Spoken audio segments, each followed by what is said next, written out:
नमस्कार साथियों, स्वागत है एक बार फिर से आपका हमारे सिविल सेवा मार्गदर्शन यूट्यूब चैनल पे। और हमारा एक नया इनिशिएटिव है एईडीओ प्रहार।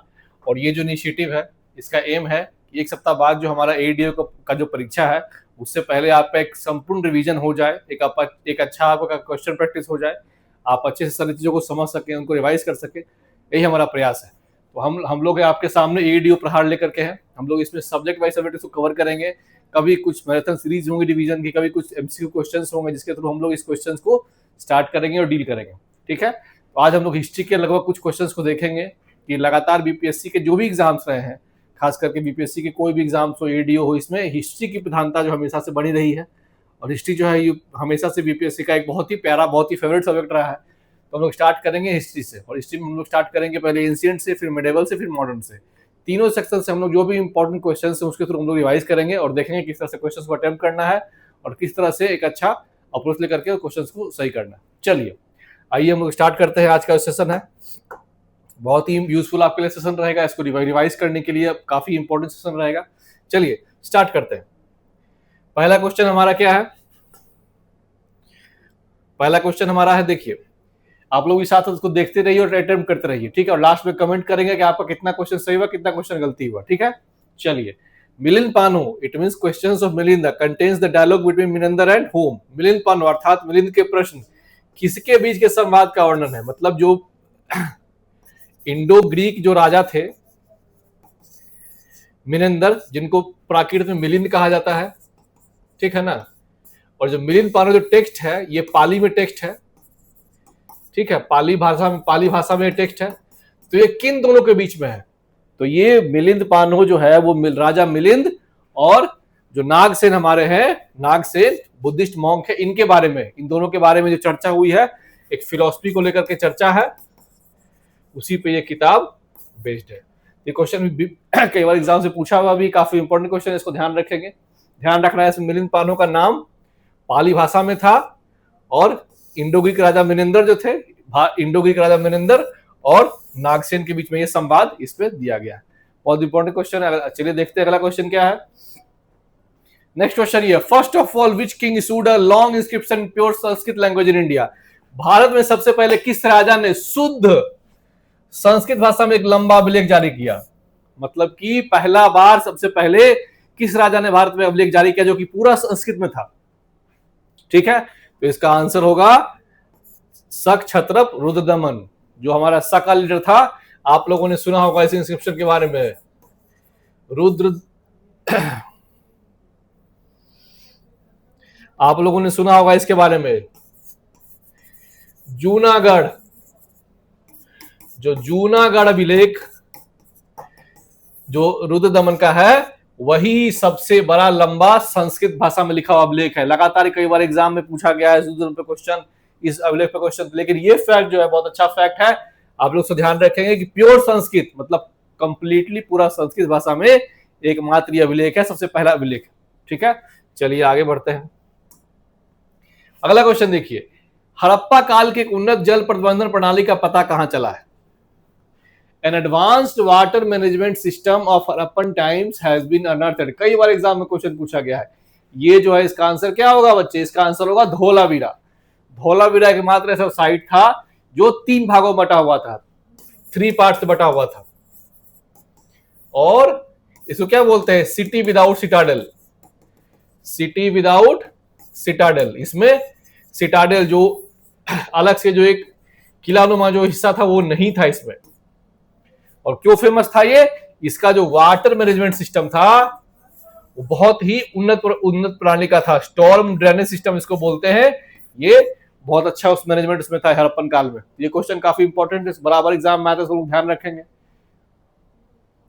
Next question, the religion of early वैदिक आर्यंस वाज प्राइमरली ऑफ। मतलब कि प्रारंभिक वैदिक आर्यों का धर्म मुख्य रूप से क्या था? मतलब जो अर्ली वैदिक टाइम्स था उस समय जो लोग थे उनका मुख्य धर्म क्या था? वो लोग किस तरह से पूजा पाठ करते थे?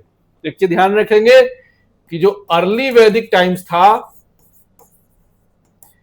अर्ली वैदिक टाइम्स में उस समय नेचर वर्शिप पे फोकस किया जाता था। नेचर वर्शिप, प्रकृति की पूजा पे फोकस की जाती थी। ठीक है, और जब लेटर वैदिक समय आया, जिसको हम लोग हिंदी में कहते हैं उत्तर वैदिक, जब उत्तर वैदिक काल आया तो इस काल में हम लोग देखते हैं कि गॉड एंड गॉडेस, उसमें उसके बाद देवी देवताओं की पूजा करने की जो प्रणाली है वो स्टार्ट होती है। ठीक है, जिसका आंसर होगा वर्शिप ऑफ नेचर एंड यज्ञ। प्रकृति की पूजा और तरह तरह के यज्ञ उस समय किए जाते थे। ठीक है, उत्तर वैदिक काल में, लेकिन सॉरी प्रारंभिक काल में, उत्तर वैदिक काल में देवी देवताओं की पूजा होती थी। ठीक है, ध्यान रखेंगे इसको। चलिए आगे देखते हैं। Which of the following महाजनपद was situated on the banks of river Godavari? निम्नलिखित में से कौन सा महाजनपद गोदावरी नदी के तट पर स्थित था? बहुत ही इंपॉर्टेंट क्वेश्चन है ये, लगातार एग्जाम पूछा जाता है। ये जो हमारा असका जो है, इसको असका या अस्मक कहते हैं, ये गोदावरी के तट पे एकमात्र महाजनपद था जो दक्षिण भारत में था, मतलब कि इसको हम लोग कहते हैं साउथ इंडिया। एकमात्र महाजनपद था जो कि दक्षिण भारत में था। इसकी राजधानी थी, इसको कोटाली या पटाली बहुत जगह लिखा जाता है, ये इसकी राजधानी थी। और ये दक्षिण भारत में एकमात्र महाजनपद था जो कि असका इसका नाम था, अस्मक, और ये गोदावरी नदी के तट पे था। ठीक है, ध्यान रखेंगे, अच्छा क्वेश्चन है ये। उसके बाद देखते हैं, ये प्राचीन नगर तक्षशिला जो है वो किन दो नदियों के बीच में था? Between the following rivers the ancient time of Takshashila located. ये क्वेश्चन बहुत इंपॉर्टेंट है, लगातार एग्जाम से पूछा गया है। अटेम्प्ट कीजिए इसको, पहले क्वेश्चन को देखते हैं हम लोग क्या होगा इसका आंसर।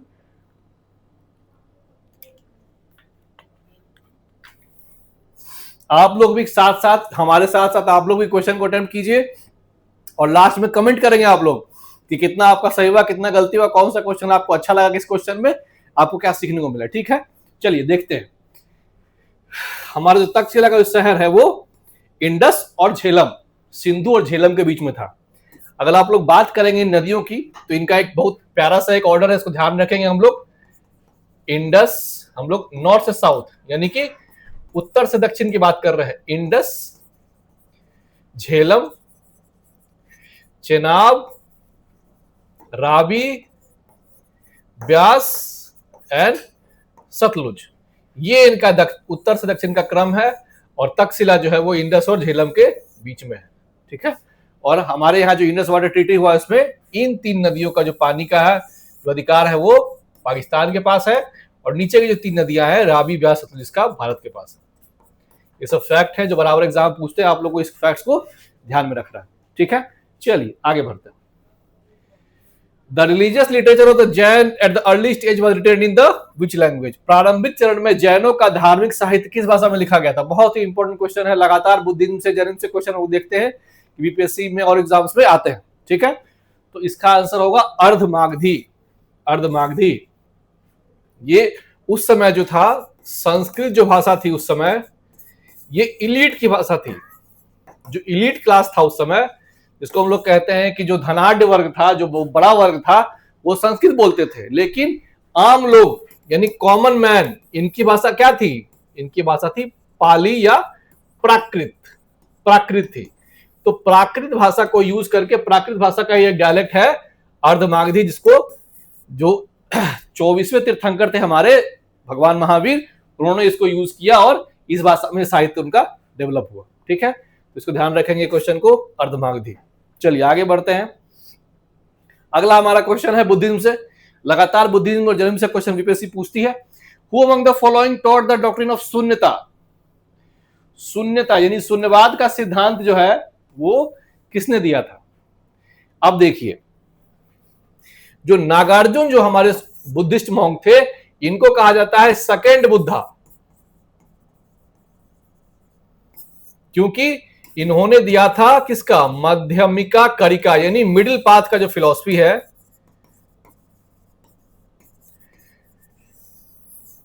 इन्होंने ही दिया था। और उसी में एक डॉक्ट्रिन ऑफ एम्प्टीनेस या वॉइडनेस कहते हैं, इसको हम लोग हिंदी में कहते हैं शून्यता का सिद्धांत, ये नागार्जुन ने दिया था। ये हीनयान स्कूल के अंदर आता है, इसको हम लोग ध्यान रखेंगे। काफी इंपॉर्टेंट स्कॉलर का नाम है नागार्जुन, और ये हीनयान के संदर्भ में हम लोग पढ़ते हैं इसको। ठीक है, चलिए ध्यान रखेंगे इसको। आगे अगला क्वेश्चन देखते हैं हम लोग। बौद्ध धर्म में पातिमोक्ष क्या है? ये पाली भाषा का शब्द है पातिमोक्ष। हिंदी में आप लोग इसको देखेंगे, हिंदी में ये वर्ड है प्रतिमोक्ष। प्रतिमोक्ष शब्द का जो पाली जो उसका उच्चारण है वो है पतिमोक्खा। तो बौद्ध धर्म में प्रतिमोक्खा का मतलब क्या है? तो बौद्ध धर्म में प्रतिमोक्खा का मतलब है जो रूल्स थे, जो नियम थे, द रूल्स ऑफ संघ, जिसको हम लोग कहते हैं मोनेस्टिक कोड। मोनेस्टिक कोड यानी जो बुद्ध का बौद्ध मठ थे उनका जो कानून था, नियम कानून था, उसे हम लोग पातिमोक्खा कहते हैं। और ये किसमें था? ये विनय पिटक। विनय पिटक में इसका वर्णन है। 3 पिटक थे, त्रिपिटक, सुत्त पिटक, विनय पिटक, अभिधम पिटक। सुत्त पिटक में क्या था? बुद्ध की जो उपदेश थे वो सुत्त पिटक में है। विनय पिटक में मोनेस्टिक कोड यानी मठ के नियम है। और अभिधम पिटक में मेटा फिलॉसफी है बुद्धिज्म के बारे में। तो ध्यान रखेंगे, लगातार बुद्धिज्म जर्नल से क्वेश्चन हम लोग देखते हैं, एग्जाम में हम लोग को देखने को मिलता है। चलिए अगला क्वेश्चन देखते हैं। ये क्वेश्चन किससे है? अशोका से है। बहुत अच्छा क्वेश्चन है। वह भिक्षु जिसने अशोक को बौद्ध धर्म अपनाने के लिए प्रेरित किया था, the monk who influenced Ashoka to embrace Buddhism. तो ये हमारा इसका आंसर होगा उपगुप्त। उपगुप्त एक ऐसे बुद्धिस्ट मॉन्क थे जिन्होंने कलिंगा वॉर के बाद प्रेरित किया था अशोक को कि आप बौद्ध धर्म को अपनाइए। और उसके बाद फर्दर बौद्ध धर्म के प्रसार में इनका बहुत बड़ा योगदान था उपगुप्त का। तो इनका नाम ध्यान रखना है। हम लोग को सबको पता है कि कलिंगा वार के बाद अशोक जो थे राजा, उन्होंने बौद्ध धर्म को अपनाया था, लेकिन किनके प्रभाव में, ये ध्यान रखना। उपगुप्त नाम के बुद्धिस्ट मॉन्क थे,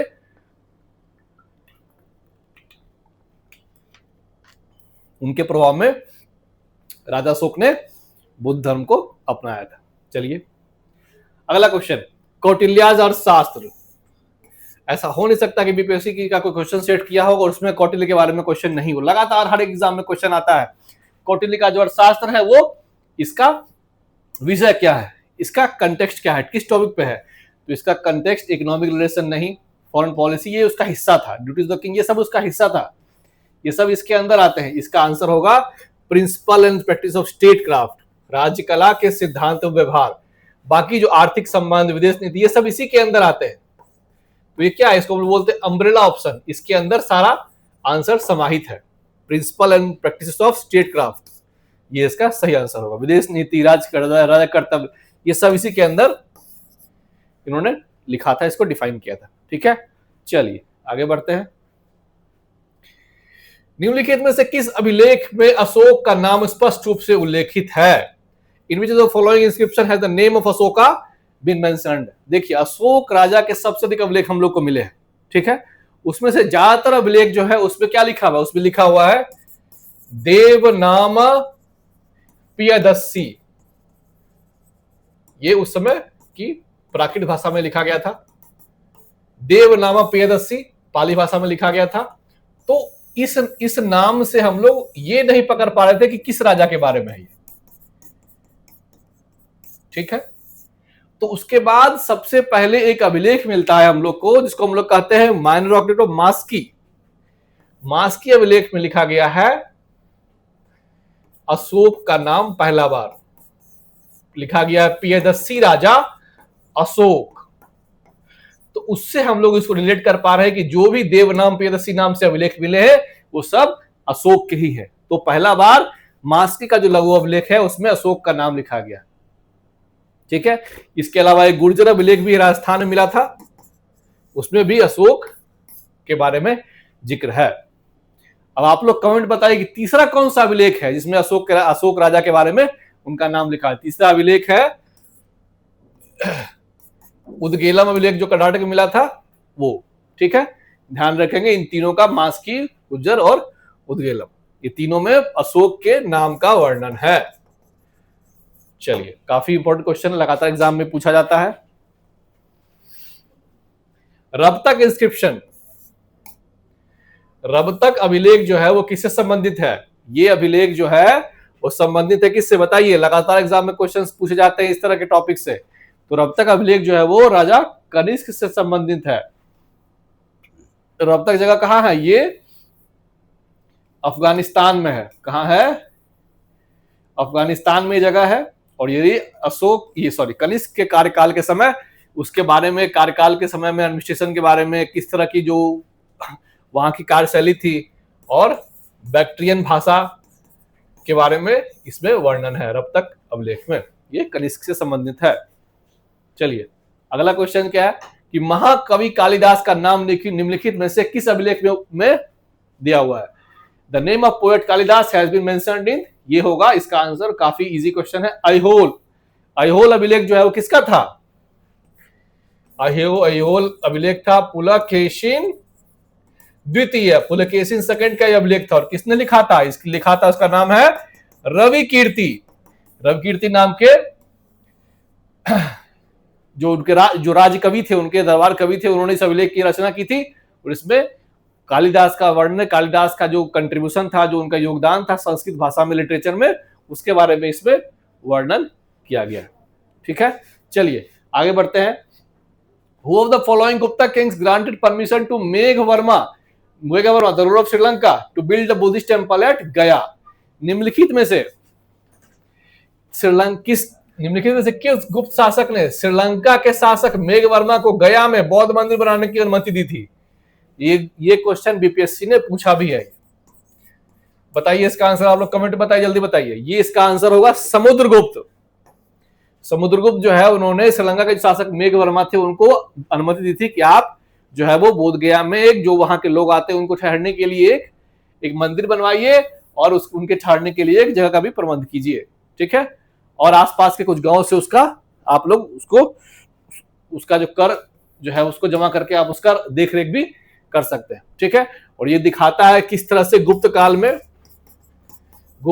में भारत और श्रीलंका के बीच में एक अच्छे संबंध थे, और खास करके बौद्ध धर्म को लेकर के एक अच्छी विचारधारा दोनों अलग अलग शासन कालों में हम लोग को देखने को मिलती है। तो ये भी अच्छा क्वेश्चन है, इसको एग्जाम में आ सकता है, ध्यान रखेंगे।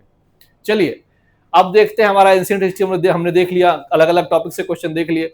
अब कुछ देखते हैं क्वेश्चन हम लोग मेडाइवल हिस्ट्री से, खास करके बराबर क्वेश्चन इससे पूछा जाता है। अल बेरूनी जो है निम्नलिखित से किसके काल में जीवित थे? ये किसके शासन काल में जीवित थे? ये महमूद गजनबी जो हैं, इनके दरबार में थे और इनके साथ भारत आए थे, और इन्होंने एक किताब लिखा था। इस किताब का नाम है किताब अल हिंद। ठीक है, इस किताब का 2-3 और नाम है, तहकीक हिंद या तारीख हिंद, इससे अलग अलग नाम से भी जाना जाता है। जो किताब जो है ये भारत का जो खास करके एक एंशिएंट हिस्ट्री का जो क्रोनोलॉजी है उसको समझने में काफी इसका हेल्प मिलता है। और अल बेरूनी जो है वो आए यहाँ पे, वो लगभग रहे बहुत दिन तक, यहाँ के बारे में जानकारी प्राप्त कर उसको इस किताब में उन्होंने वर्णन किया, किताब अल हिंद में। ठीक है, बहुत अच्छा ये किताब है, इसको ध्यान रखेंगे। चलिए, during the reign of Alauddin Khilji who were amil, अमील कौन थे? अलाउद्दीन खिलजी के शासनकाल में अमीन कौन थे? अमील। ठीक है, तो ये थे government agents to collect land revenue, भूमि राजस्व वसूलने वाले सरकारी अधिकारी। ध्यान रखेंगे, जब भी क्वेश्चन बीपीएससी पूछती है मेडाइवल हिस्ट्री से, तो दिल्ली सल्तनत का जो शासन काल है, जो प्रशासन प्रणाली है, जो एडमिनिस्ट्रेशन है, उससे क्वेश्चन बराबर पूछा जाता है। इसलिए ध्यान रखेंगे, ये क्वेश्चन आप लोग एग्जाम में आप लोग को आ सकता है। अमील कौन थे? भूमि राजस्व वसूलने वाले सरकारी अधिकारी थे। चलिए अगला क्वेश्चन देखते हैं कि जब उसने राज सिंहासन प्राप्त किया,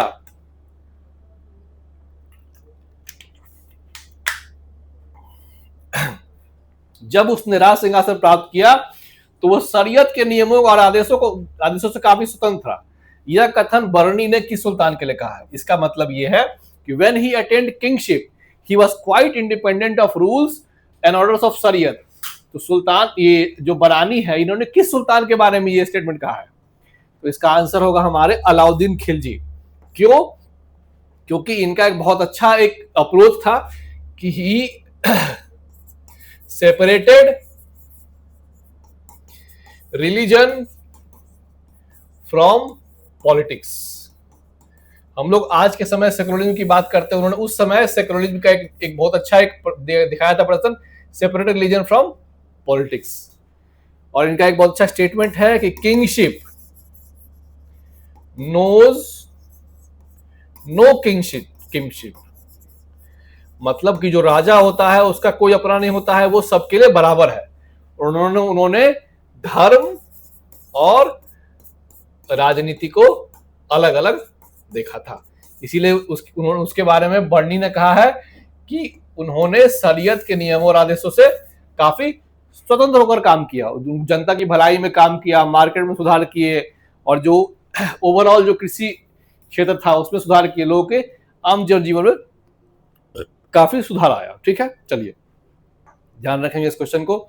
who among the following witness the reign of 7 sultans of Delhi? इनमें से किसने दिल्ली के 7 सुल्तान के शासनकाल को देखा? अब देखिए ये जो क्वेश्चन है ये थोड़ा सा ट्रिकी क्वेश्चन है, क्योंकि इसमें 2 आंसर है। एक जो हमारे अमीर खुसरो हैं, ठीक है, इनको हम लोग कहते हैं Tutiya Hind, parrot of India, parrot of India, इनको हिंदी में कहते हैं तूतीय हिंद, तूतीय हिंद। तो इन्होंने भी लगातार 7 दिल्ली सुल्तान के दरबार में ये रहे हैं अमीर खुसरो। ठीक है, और वही शेख निजामुद्दीन औलिया जो है, ठीक है, जिनको कहा जाता है महबूब इलाही, महबूब ए इलाही, ठीक है, इन्होंने भी 7 दिल्ली सुल्तान का शासनकाल देखा है। तो ये इस क्वेश्चन में दोनों आंसर सही है। अगर आपको ये क्वेश्चन एग्जाम में आया और इन दोनों में से कोई एक रहे तो किसी एक को चुनिए, अगर दोनों रहेगा तो उसमें ऑप्शन रहेगा मोर देन वन एबव, क्योंकि अमीर खुसरो और निजामुद्दीन औलिया दोनों ने 7 सुल्तानों का शासनकाल देखा है। चलिए आगे बढ़ते हैं। Which region of India was ruled by सुल्तान जैनुल अब्दीन? जो सुल्तान जैनुल अब्दीन ने भारत के किस क्षेत्र पे शासन किया था? इसका आंसर होगा कश्मीर। इन्हें क्या कहा जाता है? इन्हें कहा जाता है अकबर ऑफ कश्मीर, अकबर ऑफ कश्मीर को कहा जाता है, सुल्तान जैनुल अब्दीन को कहा जाता है। क्यों? क्योंकि इन्होंने बहुत अच्छे तरीके से शासन किया था और वहां की जो जनजीवन थी, जो अच्छा था प्रशासन, उसको बहुत अच्छे तरीके से उन्होंने हैंडल किया था। इसीलिए इसको कहा जाता है कि जब ये वहां पे शासन कर रहे थे, it was the golden period in Kashmir, golden period in Kashmir. दो चीज ध्यान रखेंगे सुल्तान जैनुलब्दीन के बारे में कि हमारा अकबर ऑफ कश्मीर, और उस समय कहा जाता है गोल्डन पीरियड ऑफ कश्मीर। ठीक है, चलिए आगे बढ़ते हैं। अगला क्वेश्चन हमारा है कल्याण मंडप के बारे में। कल्याण मंडप का निर्माण किस राज्य के मंदिर वस्ती कोलार का प्रमुख विशेषता है? Building Kalyan mandapas was a notable feature of temple construction in the kingdom of, ये इसका आंसर होगा विजयनगर। जो विजयनगर अंपायर था उसका एक बहुत प्रमुख था कल्याण मंडप। इस तरह से जो इसका मंडप बनता था। कई बार अलग अलग एग्जाम्स में इसके बारे में क्वेश्चन आया है कल्याण मंडप के बारे में, तो इस क्वेश्चन को ध्यान रखेंगे। चलिए, who is the author of the book the last Mughal the fall of a dynasty Delhi 1857? The last Mughal the fall of the dynasty Delhi 1857 पुस्तक के लेखक कौन है? ये जो लेखक हैं बहुत ही बड़े रिसर्च स्कॉलर हैं, और खास करके इनका रिसर्च लीडर मुगल्स में है, और खास करके जिस समय जो बहादुर शाह जफर जब दिल्ली के अंतिम मुगल शासक थे, उस समय की जो परिस्थितियां थी उस पर इन्होंने एक रिसर्च किया और किताब लिखा है। इनका नाम है विलियम डैलियम्पल। विलियम डैलियम्पल इनका नाम है, और ये खास करके बहादुर शाह जफर जिस समय शासन काल में थे उस समय के जो भी गति परिस्थिति थी उसका काफी अच्छा इन्होंने इस किताब में उसका एक एनालिसिस किया है। तो ये ध्यान रखेंगे हम लोग। द लास्ट मुगल जो किताब है वो विलियम डैलियम्पल की है। चलिए ठीक है। मुगल एडमिनिस्ट्रेशन। अब देखिए, मैंने पहले कहा था आपको कि जब भी बीपीएससी या कोई भी स्टेट पीसीएस के एग्जाम में क्वेश्चंस आते हैं तो दिल्ली सल्तनत और मुगल जो किंगडम है इसके जो एडमिनिस्ट्रेशन है उससे क्वेश्चन आने की संभावना ज्यादा रहती है। ठीक है, देखिए क्वेश्चन हमारे सामने है, मुगल एडमिनिस्ट्रेशन में मदद मैश क्या है? मदद ए मैश काफी इंपॉर्टेंट टॉपिक है ये कि मदद मैश क्या है। तो ये रेवेन्यू फ्री लैंड है जो कि लर्नड पर्संस को, जो विद्वानों को दी गई कर मुक्त भूमि है। ध्यान रखेंगे, मदद मैश क्या है? विद्वानों को दी गई कर मुक्त भूमि है। और एक और क्वेश्चन अभी ध्यान कर लीजिए कि जो राज्य के अंदर जो भूमि थी उसको बोलते थे खालसा लैंड्स। खालसा लैंड या खालसा भूमि जो है वो राज्य के अंदर, मतलब जो शासन के अंदर जो भूमि थी उसको खालसा लैंड बोलते थे। और मतलब मैच क्या था, विद्वानों को दी गई कर मुक्त भूमि, revenue free land given to learned persons. ठीक है, चलिए काफी इंपॉर्टेंट टॉपिक है ये, लगातार क्वेश्चन इससे पूछे गए हैं मध्य मैच से। अब देखिए अगला question, the first English person who visited the court of Akbar. Akbar के दरबार में आने वाले प्रथम अंग्रेज व्यक्ति कौन थे? इनका नाम था राल्फ फिच। ये पहले से व्यक्ति थे जो अकबर के दरबार में आए थे। और जो जॉन हॉकिंस है ये बाद में जहांगीर के दरबार में आए थे, जिसको बाद में जहांगीर ने इंग्लिश खान की उपाधि भी दी थी।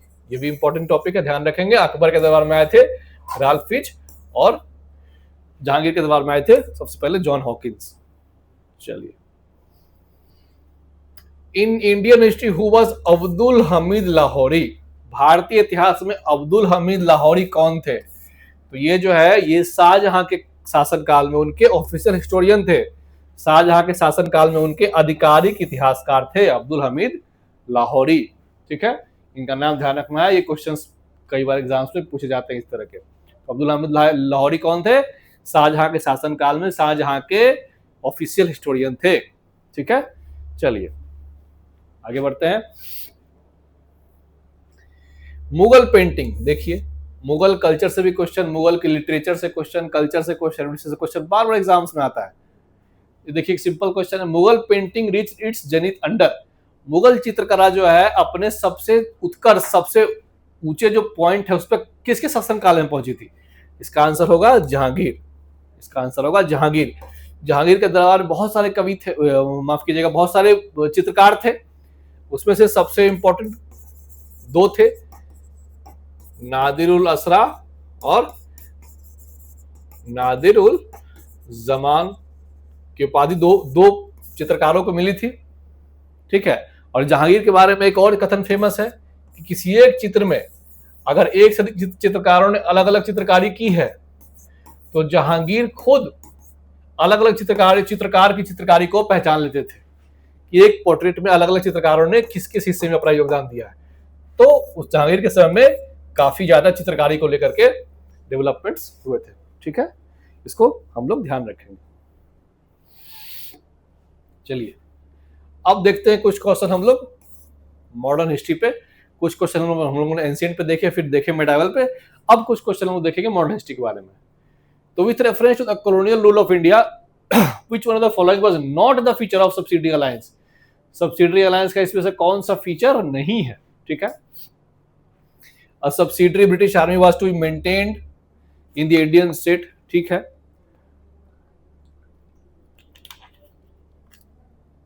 भारत राज्य ब्रिटिश सेना की तैनाती, बिल्कुल ये इसका हिस्सा था।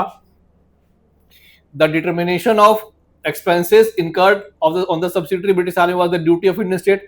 मतलब उस सेना का खर्च जो है भारतीय राज्य द्वारा वहन किया जाएगा, बिल्कुल ये भी उसका पार्ट था। The Indian state had to keep a British resident in her capital। राज्य की राजधानी में ब्रिटिश रेजिडेंट को रखना, ये भी उसका पार्ट था।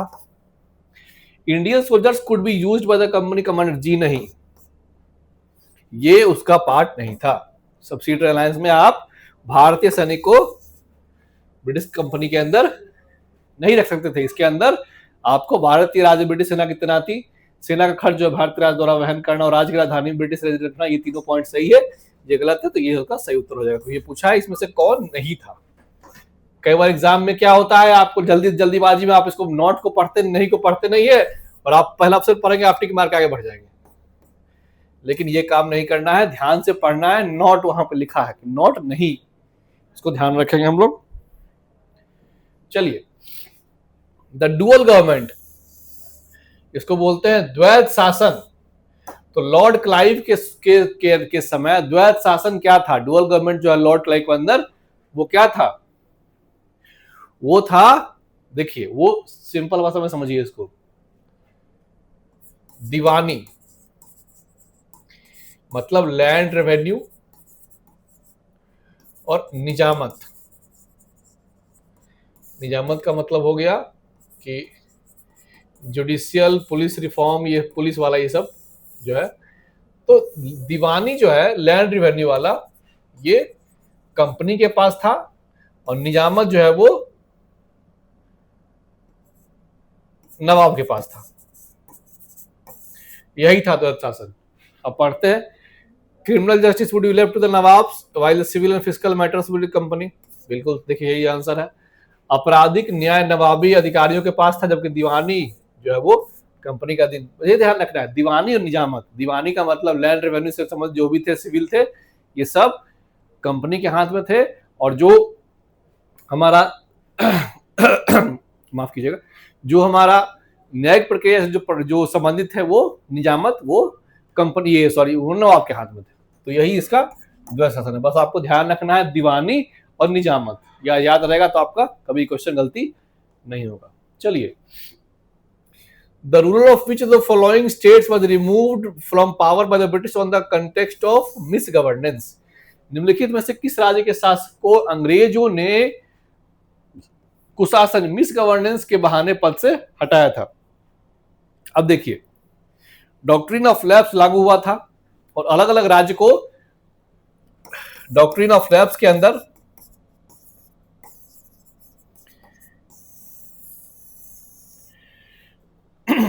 क्योंकि उनके पास ऑफिशियल हेयर नहीं था, उत्तराधिकारी नहीं था, इसीलिए उस राज्य को ब्रिटिश भारत में मिला लिया गया था। ठीक है, लेकिन अवध जो था, अवध को मिस गवर्नेंस यानी कि कुशासन के नाम पे 1856 में ब्रिटिश राज्य में मिला लिया गया था। और यह भी एक मुख्य कारण था कि जो 1857 की जो क्रांति हुई थी, उसका एक मुख्य कारण यह भी था, क्योंकि सबसे ज्यादा जो सिपाही अंग्रेज की आर्मी में थे वो अवध से थे, और अवध जो था उनका घर तो था ही, साथ ही साथ वो लोग क्या थे, वो किसान भी थे। उनके लिए एक टर्म यूज किया जाता है, पीजेंट्स इन यूनिफॉर्म, मतलब पेशे से किसान थे, लेकिन ब्रिटिश सेना में वो लोग सैनिक भी थे। और अवध के जो मिस गवर्नेंस के नाम पे अवध को जो मिलाया गया ब्रिटिश थी में, तो उससे काफी नाराज होकर के उन्होंने विद्रोह किया था 1857 का। तो इसको भी हम लोग ध्यान रखेंगे, काफी इंपॉर्टेंट है ये। ठीक है, चलिए अगला क्वेश्चन देखते हैं। Under the permanent settlement of 1793, the zamindars were required to issue pattas to farmers which were not issued by many of the zamindars. The reason was स्थायी बंदोबस्त जो 1793 के अंदर आया था, उसके तहत जमींदारों को किसानों को पट्टे देना आवश्यक था, लेकिन कई जमींदारों ने ऐसा नहीं किया। क्यों? क्योंकि उस समय जमींदारों पे कोई ऑफिशियल चेक नहीं था। There was no official check upon the zamindars, पे कोई अधिकारी नियंत्रण था। क्यों? क्योंकि उस समय एक बहुत बड़ा चीज चल रहा था, वो था एब्सेंटी लैंडलॉर्डिज्म। एक बार जमींदार जो है उस जमीन का पट्टा लेते थे, और उसके बाद वो केवल उनको कर से मतलब था, किस किसान पे क्या बीत रहा है इससे उनको कोई मतलब नहीं था। तो एब्सेंटी लैंडलॉर्डिज्म का ये इंपैक्ट है, there was no official check upon the zamindars. ध्यान रखेंगे इसको। चलिए आगे बढ़ते हैं। During the colonial period of India, the Asiatic Society of Bengal was founded. जो हमारा एशियाटिक सोसाइटी ऑफ बंगाल है, ये इसकी स्थापना क्यों हुई थी, इसका उद्देश्य क्या था, चलिए देखते हैं। For carrying on researches into the past history and antiquities of India, Bharat के अतीत के इतिहास और पुराशेषों को शोध करने के लिए। बिल्कुल सही। देखिए 1784 में बंगाल में एशियाटिक सोसाइटी की स्थापना हुई, और इसका मुख्य उद्देश्य क्या था कि जो ओरिएंटल जो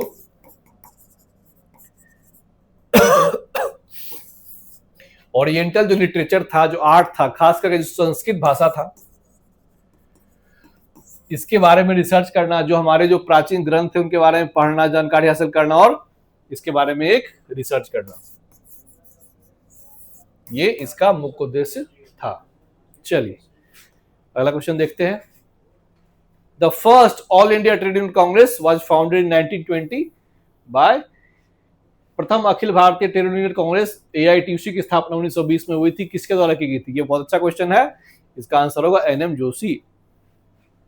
इसमें और भी कुछ कुछ लोग थे, जैसे लाला लाजपत राय थे, NM जोशी थे, फिर दीवान चमन लाल,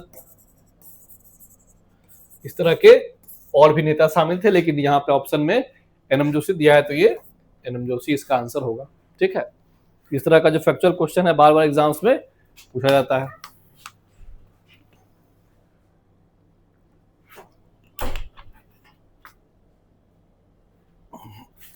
चलिए नेक्स्ट क्वेश्चन देखते हैं। In this instance we could not play off the Mohammedans against the Hindus. ये स्टेटमेंट जो है ये एचिंसन ने किस कंटेक्स्ट में दिया है कि इस उदाहरण में हम मुसलमानों को हिंदुओं के विरुद्ध नहीं भड़का सके? एचिंसन ने ये बात किस कंटेक्स्ट में कहा है? तो ये कहा गया है revolt of 1857।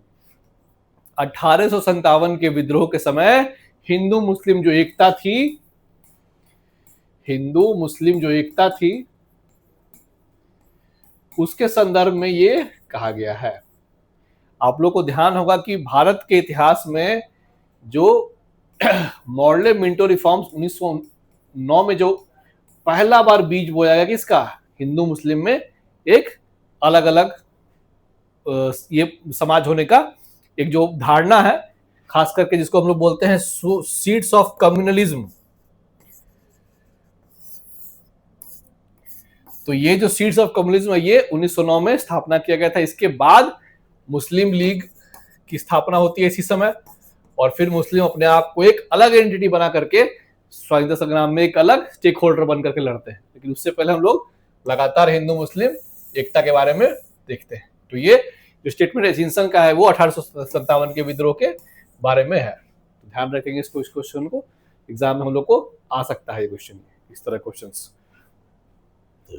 Who among the following rejected the title of knighthood and refused to accept a position in the Council of Secretary of State for India? इनमें से कौन से वो व्यक्ति थे जिन्होंने नाइटहुड की उपाधि को अस्वीकार किया था और भारतीय सचिव की परिषद में पद स्वीकार करने से भी इनकार कर दिया था? और ये वही आदमी थे जो महात्मा गांधी के पॉलिटिकल गुरु भी थे, गोपाल कृष्ण गोखले। जी हाँ, इन्होंने नाइटहुड की उपाधि प्लस जो सेक्रेटरी ऑफ स्टेट के काउंसिल में जो एक जगह इनको ऑफर किया गया था वो भी इन्होंने रिजेक्ट कर दिया था। क्यों? क्योंकि इनके अंदर भावना थी कि हम इस देश का सेवा करेंगे, और इसीलिए सर्वेंट्स ऑफ इंडिया सोसाइटी की स्थापना की, और इनके लिए कोई भी पद जो ब्रिटिश सरकार की तरफ से मिलता वो अपने देश के खिलाफ एक आत्मघात था, इसीलिए उन्होंने इसको रिजेक्ट कर दिया था। अच्छा क्वेश्चन है, एग्जाम्स में आ सकता है। चलिए अगला क्वेश्चन देखते हैं। After the British government banned Al Hilal, ये जर्नल था किसका? मौलाना अबुल कलाम आजाद का। तो ये बैन होने के बाद इन्होंने अगला कौन सा स्टार्ट किया जर्नल? ब्रिटिश सरकार द्वारा अल हिलाल पर प्रतिबंध लगाने जाने के बाद मौलाना अबुल कलाम आजाद ने निम्नलिखित में से कौन सा जर्नल, कौन सा पत्र प्रारंभ किया था? ये होगा अल बलाग। जो अल हिलाल था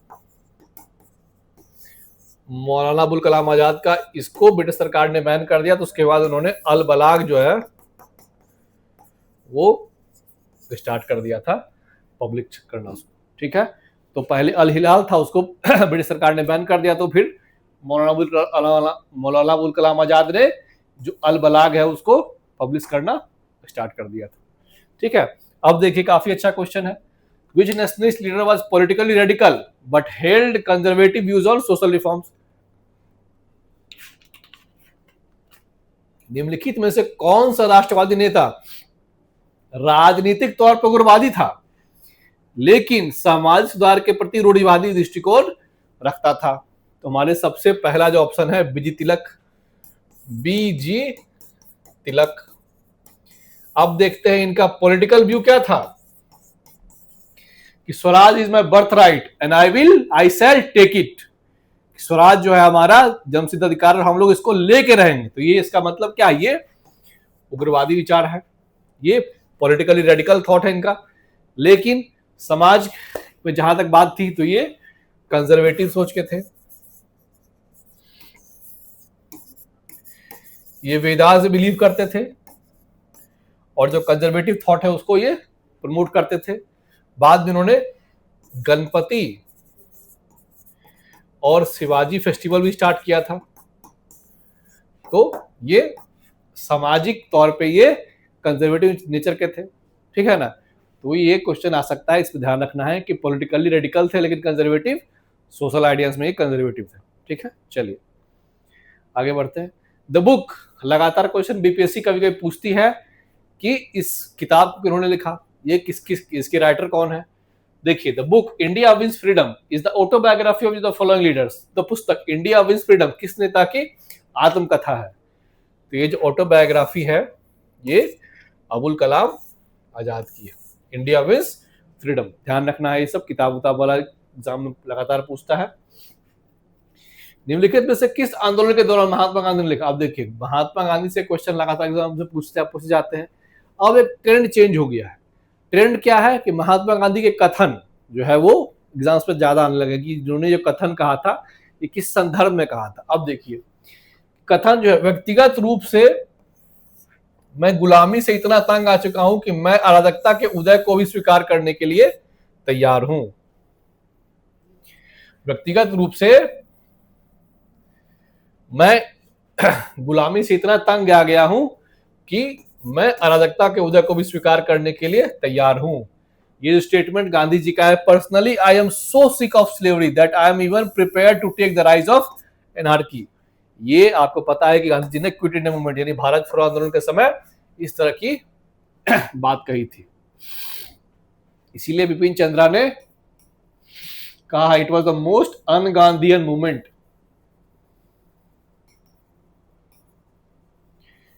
क्योंकि गांधी जी ने इसमें वॉयलेंस करने के लिए इंडायरेक्टली एक सहमति दी थी, इसीलिए इसको अनगांधीयन मूवमेंट भी कहा जाता है। हालांकि लगातार इस पे अलग अलग लोगों की अलग अलग राय है कि गांधी जी ने ऐसा क्यों कहा था, लेकिन ये हम लोग को ध्यान रखना है गांधी जी ने ऐसा कहा था, ठीक है। चलिए आगे बढ़ते हैं। In the year 1946 who among the following joined the viceroy executive council with the finance portfolio. Factual question है ये। 1946 में निम्नलिखित में से किसने वाइसराय की कार्यकारी परिषद में वित्त विभाग का कार्यभार संभाला था। हमारे लियाकत अली खान। क्योंकि उस समय जो वाइसराय का जो एग्जीक्यूटिव काउंसिल था उसमें कांग्रेस प्लस मुस्लिम लीग दोनों के रिप्रेजेंटेटिव जो है उसमें मिलकर बनाए थे, इसीलिए इसमें लियाकत अली खान जो है वो फाइनेंस का जो पोर्टफोलियो है उसको संभाल रहे थे। इसको फैक्चुअल क्वेश्चन ध्यान रखना है। बटलर कमेटी से लगातार कई एग्जाम्स में क्वेश्चन आ चुका है कि इसका ऑब्जेक्टिव क्या था, बटलर कमेटी का उद्देश्य क्या था। तो इसका उद्देश्य था भारत सरकार और देशी रियासतों के बीच संबंधों में सुधार करना, to improve the relationship between government of India and princely states. बहुत इंपॉर्टेंट क्वेश्चन है। बटलर कमेटी का उद्देश्य क्या था। भारत सरकार मतलब ब्रिटिश सरकार जो थे वो और जो भारतीय रियासत इंडियन स्टेट्स थे उनके बीच में संबंधों को अच्छा करने के लिए इसको बनाया गया था, ठीक है। ध्यान रखेंगे इसको। अब देखते हैं Who among the following took the burning of foreign cloth during the non-cooperation movement as insensate waste? निम्नलिखित में से किसने असहयोग आंदोलन के दौरान विदेशी वस्त्रों को की होली जलाने को निरर्थक अपव्यय यानी कि इनसेंसनेट वेस्ट कहा था। इस तरह का जो विचार था ये रविन्द्रनाथ टैगोर रखते थे। ये जो विदेशी वस्त्रों का जो बहिष्कार था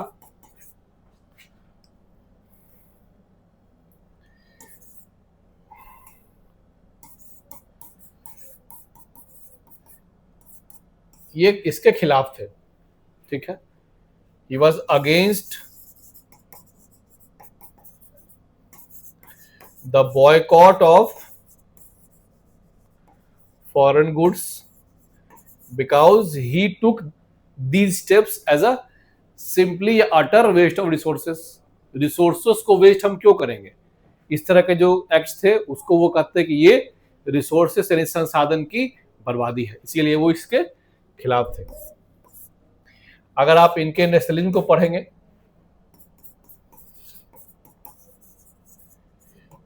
जो खास करके यूनिवर्सल जो ह्यूमनिज्म का आइडिया है और खास करके जो वेस्टर्न जो नेशनलिज्म का जो आइडिया है उसको उन्होंने कहा है कि मैकेनिकल आइडिया है, उसको वो उन्होंने निगेट किया है, तो आप लोग समझ पाएंगे कि इन्होंने ऐसा क्यों कहा था। ठीक है, तो आप लोग इसको पढ़िएगा अच्छे से। चलिए अगला क्वेश्चन देखते हैं। निम्नलिखित में से किसने कहा था महात्मा गांधी जो है वो क्षण भंगुर प्रेत की तरह धूल तो उड़ाते हैं लेकिन स्तर को नहीं बढ़ाते हैं। आजकल इस तरह से स्टेटमेंट बेस्ड क्वेश्चन एग्जाम्स में लगातार आने लगे हैं। Who among the following said Mahatma Gandhi like fleeting Phantom raises dust but not the level. ये स्टेटमेंट जो है वीडी सावरकर विनायक दामोदर सावरकर ने गांधी जी के खिलाफ दिया था। दोनों ध्रुव विरोधी थे, दोनों आपस में एक दूसरे के जो कार्यशैली है उससे प्रभावित नहीं थे, इसीलिए उन्होंने ऐसा स्टेटमेंट दिया था। एग्जाम्स में पूछ सकता है।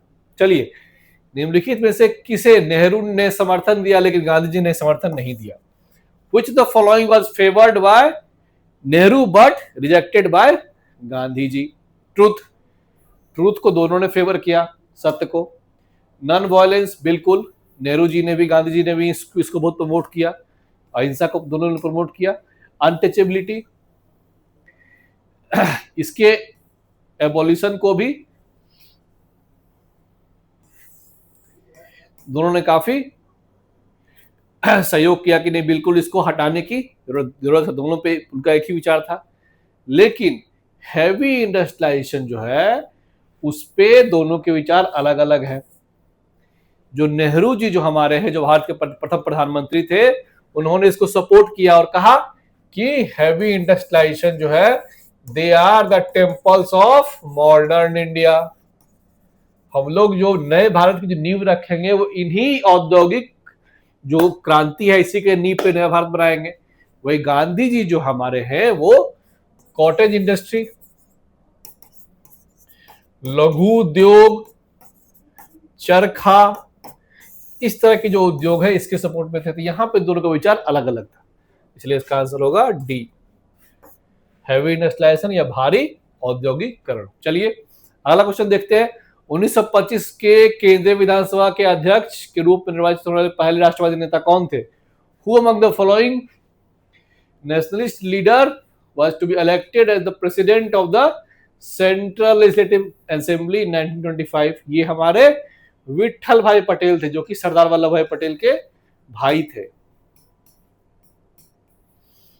तो हमारे विट्ठल भाई पटेल जो थे ये पहले नेशनलिस्ट लीडर थे, मतलब भारतीय नेता थे, to be elected as the president of the central legislative assembly 1925। इसको ध्यान रखना है, काफी इंपोर्टेंट क्वेश्चन है ये।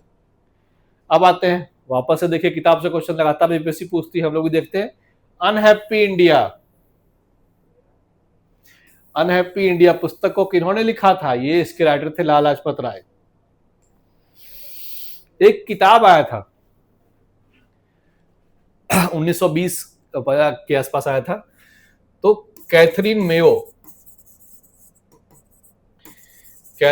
ने 1925 से 28 के आसपास एक किताब लिखा था, उसका नाम था मदर इंडिया। 1920 के आसपास आया था। तो इस किताब के रिस्पॉन्स में उन्होंने एक पुस्तक लिखी थी, उसका नाम था अनहैप्पी इंडिया।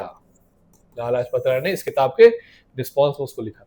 ठीक है, इसको ध्यान रखेंगे, अनहैप्पी इंडिया, लाला लाजपत राय। चलिए अगला क्वेश्चन देखते हैं। Which of the following is not the feature of government of India act. हाँ, एक क्वेश्चन लगातार जो है वो सरकार India government of India act से पूछती है बीपीएससी, तो अच्छे से पढ़ के जाना है इसको। खास करके ये हो गया 1919 का एक्ट है, 1909 का एक्ट है, तो ये सब एक्ट से लगातार क्वेश्चन बीपीएससी पूछती है, तो इसको भी हम लोग को पढ़ के जाना अच्छे से। इसमें से कौन सा जो है जो भारत सरकार अधिनियम 1935 का भाग का पार्ट नहीं है। ठीक है, अब देखते हैं। ऑल इंडिया फेडरेशन बिल्कुल उसका पार्ट था, हालांकि ये बन नहीं पाया था लेकिन उसमें लिखा हुआ था इसके बारे में। प्रोविंशियल ऑटोनॉमी बिल्कुल प्रांतीय स्वायत्ता के बारे में था। बाइकैमरल लेजिस्लेचर बिल्कुल हाँ इसके बारे में था। डायरेक्टर सेंट्रल प्रोविंस जी नहीं। जो डायरकी था, जिसको हम लोग द्वैध शासन कहते हैं, द्वैध शासन जो कहते हैं,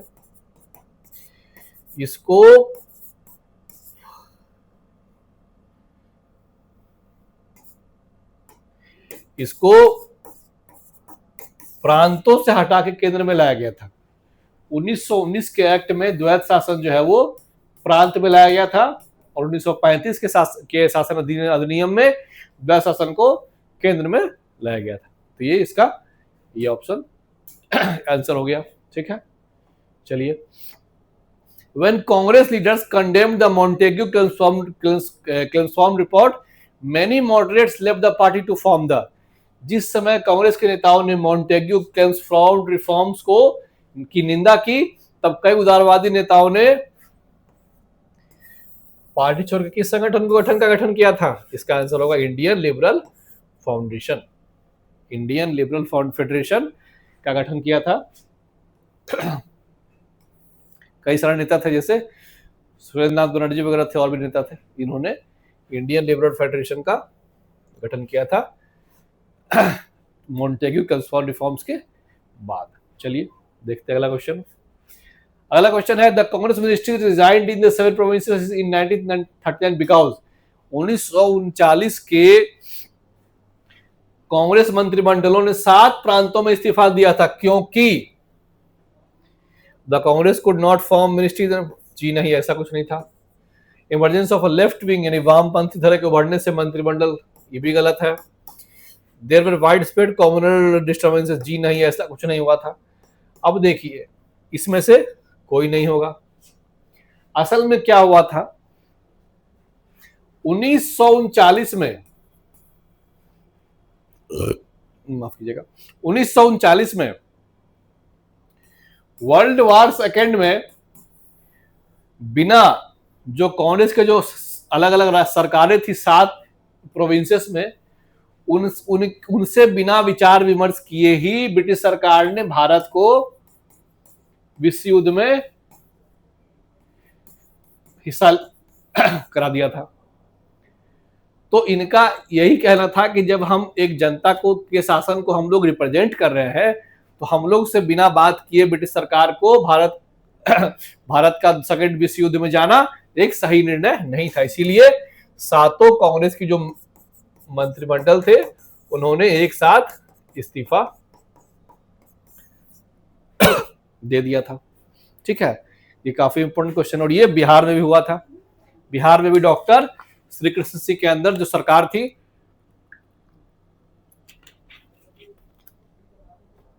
उसने इस्तीफा दे दिया था। चलिए अब देखते हैं अगला question. The demand for the Tebhaga peasant movement in Bengal.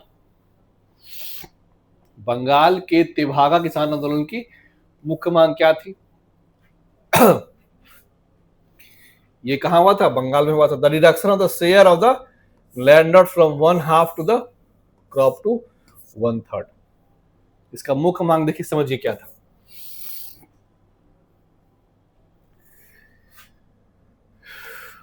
Fifty 50% जो शेयर था वो लैंडलॉर्ड्स रखते थे, और जो किसान थे उनका मांग ये था कि लैंडलॉर्ड्स 33% रखे और बाकी का 67% वो रखे। मतलब 1/3 जो है, 1/3 लैंडलॉर्ड रखे और 2/3 किसान रखे। तो तिभागा मतलब 3 भाग का 1 भाग जो है वो लैंडलॉर्ड रखे, इसी से नाम इसका जो है वो तिभागा नाम पड़ा था। तिभागा नाम पड़ा था। 3 भाग का 1 भाग, तो 3 भाग का 1 भाग लैंडलॉर्ड रखेंगे और 2 भाग किसान रखेंगे। यही उनका मांग था, स्टार्टिंग से 50-50 था, तो ये उनका डिमांड था। ठीक है, अब आते हैं अगला question. Which of following Governor General created the Covenant Civil Service of India, which later came to be known as ICS? निम्नलिखित में से किस, एक ध्यान रखेगा, एक क्वेश्चन हर साल गवर्नर जनरल से बीपीएससी पूछती है। निम्नलिखित में से किस गवर्नर जनरल ने भारत में कोवेनेंटेड सिविल सर्विसेज की स्थापना के बाद भारतीय सिविल सेवा के नाम से भी जानी गई? इसका आंसर हो जाएगा लॉर्ड कॉर्नवालिस, जिसको हम लोग कहते हैं father of civil services in India. हम लोग इनको कहते हैं father of Indian civil services in India. तो ये हमारे पास हम लोगों ने आज 50 क्वेश्चंस को डील किया, जो कि हिस्ट्री के अलग अलग हिस्सों से था, एंशिएंट से था, अलग अलग टॉपिक से था, मिडाइवल के अलग अलग टॉपिक्स, अलग अलग थीम को देखा हमने, एडमिनिस्ट्रेशन, कल्चर, लैंड रेवेन्यू सबको देखा हमने, अलग अलग किंगडम्स को देखा, मॉडर्न हिस्ट्री में अलग अलग movements, peasant movement, travel movement था, अलग अलग गांधी मूवमेंट से क्वेश्चन था, स्टेटमेंट है, बुक है, ऑथर है, एक्ट है, गवर्नर जनरल है। तो हमने अलग अलग डायमेंशंस को टच किया। ठीक है, हम ये ट्राई कर रहे हैं कि इसी बहाने आपका एक अच्छा रिवीजन भी हो जाए और आपका एक अच्छा क्वेश्चन प्रैक्टिस का भी एक अच्छा सेशन हो जाए, Q&A सेशन भी आपका एक हो जाए, ताकि एक सप्ताह बाद जब आप एग्जाम दे तो पूरी अच्छी तैयारी से, अच्छे रिवीजन के साथ एग्जाम दे। अगर आप चाहते हैं कि हम लोग लगातार इस तरह की सीरीज को लाएं और अच्छे से आपका रिवीजन कराएं, तो बिल्कुल कमेंट सेक्शन में हमें इसके बारे में बताइए, इसके कैसा लगा आपको सेशन, आपको इसके बारे में जो भी आपका फीडबैक है बिल्कुल आप उसको हमें लिख के बताएं, ताकि हम लोग आगे इसमें और सुधार कर सकते हैं। और बिल्कुल बताइए कि आपको और कौन कौन से टॉपिक और सब्जेक्ट, खास करके आपको और कौन कौन से टॉपिक और सब्जेक्ट पे आपको इस तरह का जो सीरीज हमारा है, ये जो हमारा EDU प्रहार जो है, आज हमने हिस्ट्री कवर किया, और आपको इसके अलावा और कौन कौन से टॉपिक या सब्जेक्ट में किस किस चीजों पे आपको इस तरह का सीरीज चाहिए MCQ का, या आप कमेंट में करें, कमेंट करके हमको बताएं और हम लोग उस चीज को आपके सामने लेकर के आएंगे। ठीक है, तो फिर मिलते हैं आपके साथ एक नए सेशन में। धन्यवाद।